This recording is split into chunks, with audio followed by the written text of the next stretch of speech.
बुलंद कर इन रास्तों पर चल दे, तुझे तेरा मुकाम मिल जाएगा। बढ़कर आगे तू एक कदम रख अपने लक्ष्य की ओर, काफी खुद बन जाएगा। जय हिंद साथियों, फाइनली इंतजार हुआ खत्म। Railway ALP assistant loco pilot की वैकेंसीज आपके सामने आ चुकी हैं। ऑल इंडिया लेवल की वैकेंसी है जिसमें पुरुष और महिलाएं दोनों ही फॉर्म भर सकते हैं। आई नो कि आपने बहुत सारी वीडियो छान मारी होंगी, यूट्यूब पे तहलका मचा दिया होगा वीडियोस को देख देख कर। अगर आपने सारी वीडियो देखी है, वहां से आपके डाउट फिर भी क्लियर नहीं हुए तो कोई नहीं, टेंशन लेने की जरूरत नहीं है। मैं आ चुका हूँ अपडेट लेके, टेंशन ना लीजिए।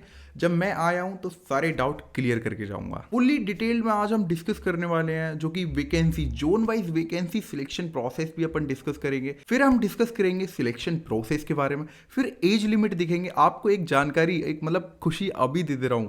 आपको पता है 17.5 साल के बच्चा भी ये फॉर्म भर सकता है। 17.5 ईयर ओल्ड बॉय और girl can also fill the form. फिर हम जानेंगे क्वालिफिकेशंस के बारे में, क्या क्या एलिजिबिलिटी रही है। इन सारी चीजों को डिटेल में अपन डिस्कस करेंगे इसी वीडियोस में। गाइज, अगर आपने अभी तक मेरी वीडियो को लाइक नहीं किया तो गाइज प्लीज लाइक कर दीजिएगा। अगर अभी तक चैनल को सब्सक्राइब नहीं किया तो प्लीज सब्सक्राइब जरूर कर दीजिएगा। चलिए फिर जान लेते हैं रेलवे ने क्या क्या पोस्ट निकाली है, क्या क्या जानकारी प्रोवाइड करी है। मैं आपको सारी चीजें बताने वाला हूँ। तो आप यहाँ पे देख पा रहे होंगे, यहाँ पे क्या लिखा है, टोटल वैकेंसीज 5696 हैं, यानी कि 5696 वैकेंसीज आई हैं, जो कि दोनों मेल और फीमेल्स के लिए आई हैं मिला के। अब मैं आपको बता दूं, ये वैकेंसी टेक्नीशियंस की नहीं है। टेक्नीशियंस की अभी वैकेंसी आना बाकी है। ये सिर्फ ओनली एंड ओनली जो कि एएलपी असिस्टेंट लोको पायलट की वैकेंसीज हैं। और मैं आपकी जानकारी के लिए बता दूं, टोटल 21 जोन आरआरबी के अंदर ये वैकेंसी आई हैं, जो कि आपकी स्क्रीन के सामने दिखाई दे रहा होगा। इसमें आप देख रहे होंगे अहमदाबाद, अजमेर, बेंगलोर, भोपाल, भुवनेश्वर, बिलासपुर, चंडीगढ़, चेन्नई, गोरखपुर, गुवाहाटी, जम्मू श्रीनगर, कोलकाता, मालदा, मुंबई, मुजफ्फरपुर, पटना, प्रयागराज, रांची, सिलीगुड़ी, तिरुवनंतपुरम।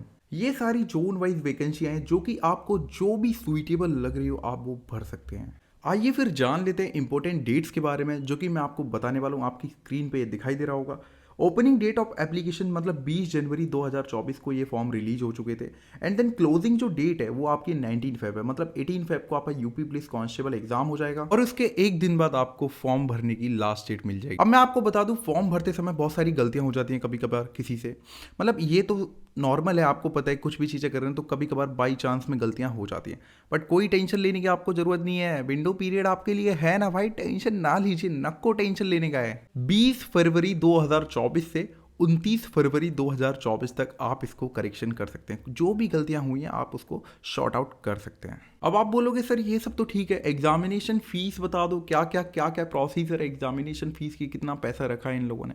तो मैं आपको बता दूं, आपकी स्क्रीन के सामने ये दिखाई दे रहा होगा। एग्जामिनेशन फीस है जो फॉर ऑल कैंडिडेट्स, मतलब जितने भी सारे कैंडिडेट जनरल, ईडब्ल्यूएस और ओबीसी नॉर्मल जो ओबीसी में आते हैं वो सारे ₹500 आपको 500 पे करना पड़ेगा आपको फॉर्म भरते समय। बट जो SC ST और एक्स सर्विसमैन, यानी कि जो सर्विस छोड़ चुके हैं, ex serviceman, female, transgender, minorities, economically backward classes EBC, मैं आपको बता दूं इन सबको 250 रुपये देने पड़ेंगे। जब ये फॉर्म भरेंगे इनको 250 रुपीज पे करने पड़ेंगे। आइए अब बात कर लेते हैं कि सर आपने ये सारी चीज़ें तो बता दी, एज नहीं बता रहे हो, मैं तो वही देखने आया था। बट कोई नहीं, मैं एज भी बता देता हूँ। देखो एज है वो 1 जुलाई 2024 से आपकी मानी जाएगी, मान्य होगी। UR में आपको 18 ईयर से 30 ईयर यहाँ पर दिखाई दे रहा होगा, 18 से 30 ईयर के बच्चे ही भर सकते हैं।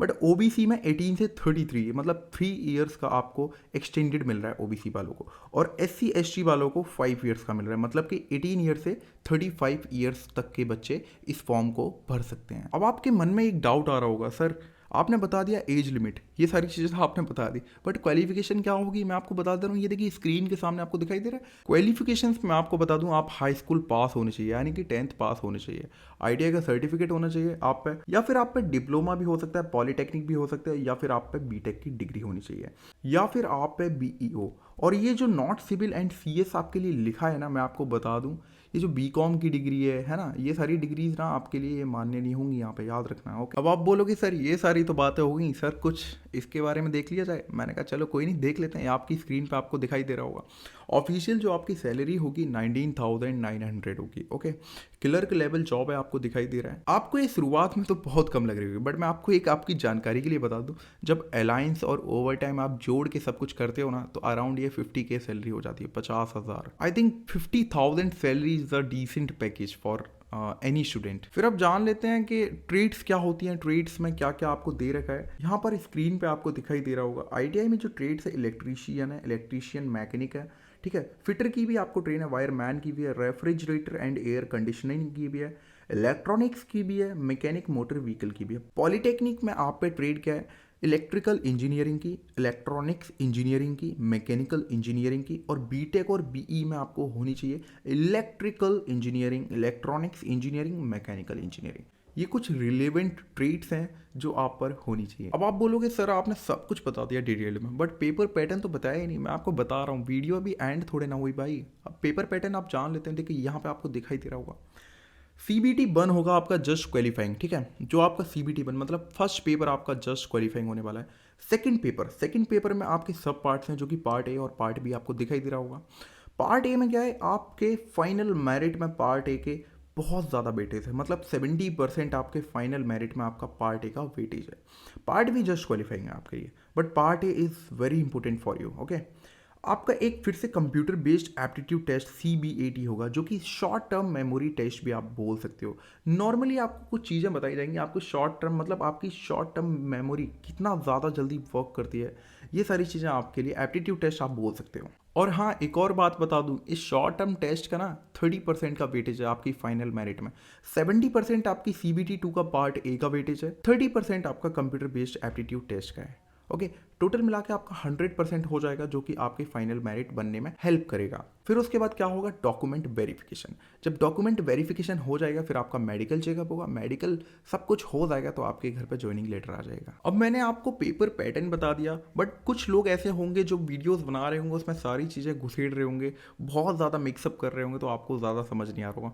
मैं इसीलिए आपके लिए एक सेपरेट वीडियो बनाने की सोच रहा हूँ, ताकि आपको ज़्यादा अच्छे से समझ में आ सके। ये जो असिस्टेंट लोको पायलट की जो पोस्ट आई है, जो कि पोस्ट के 5696 पोस्ट है, इसकी मैंने आपको बेसिक नॉलेज आपको बता दी है। असिस्टेंट लोको पायलट की क्या क्या चीज़ें हैं, क्या क्या एज है, क्या क्या CBT 1 CBT 2 ये सारे पेपर कैसे होने वाले हैं। बट आपको सिलेबस जानना है। अगर आपको सिलेबस पूरे अच्छी तरीके से जानना है, फुली डिटेल्ड में जानना है, सारी चीज़ें उसके बारे में स्टेप बाय स्टेप जाननी है, तो मैं आपको बता दूं, आपके लिए मेरे को फिर दूसरी वीडियो बनानी पड़ेगी। क्योंकि जब आप नोटिफिकेशन आप देखेंगे ना, उसमें सारी चीज़ें आपको डिटेल में, डाउनलोड सिलेबस पे आप क्लिक करेंगे ना, तो आपको सारी चीज़ें डिटेल में मिल जाएंगी। बट कोई नहीं, अगर आपको ऐसा लगता हो कि सर आप प्लीज़ अब बना दीजिए दूसरा वीडियो, क्योंकि हमें सिलेबस आप डिटेल में अच्छे तरीके से समझा देंगे, तो मैं ठीक है, मैं जो भी होगा मैं आपके लिए सब कुछ करने के लिए तैयार हूँ। उम्मीद करता हूँ आपको ये वाली वीडियो अच्छी लगी होगी। अगर आपको वीडियो अच्छी लगी है तो गाइस प्लीज़ चैनल को सब्सक्राइब कर लीजिए और लाइक करना नहीं भूलना। अपने दोस्तों तक ऐसे ही नई नई वैकेंसीज को प्लीज़ शेयर कर दीजिए करिए। इसी के साथ मिलते हैं अगली वीडियो में। चलता हूँ मैं। जय हिंद, जय भारत।